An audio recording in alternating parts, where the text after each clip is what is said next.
Dove si va? Eccoci qua. Dove siamo oggi? Oggi siamo a Villa del Bene, una villa del XV secolo, bellissima e che porteremo a scoprire. Venite con noi. Seguiteci.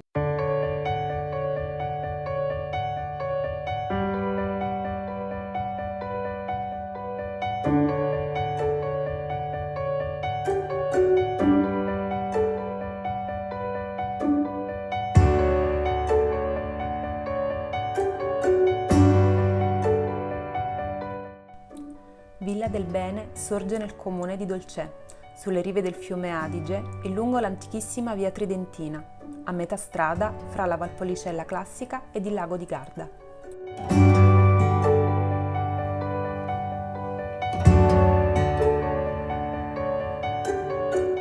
Eccoci qua, siamo all'interno della stanza dell'Apocalisse ed è completamente affrescata, come potete vedere alle nostre spalle. Infatti questa era una sala di rappresentanza, poiché la famiglia del Bene non era una famiglia di origini nobili o aristocratiche, ma era una famiglia di mercanti, soprattutto di mercanti di carne, per cui una famiglia la cui fortuna era stata creata da sola. E proprio la villa non nasce con l'intento di villa di riposo, ma è proprio una villa di rappresentanza dove la famiglia del Bene gestiva i propri traffici commerciali.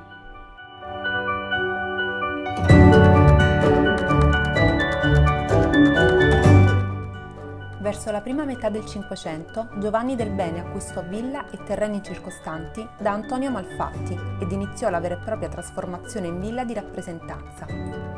Uno degli elementi chiave è il maestoso portale d'ingresso scolpito da Michele San Micheli. Anche solo entrare all'interno di Villa del Bene aveva un valore.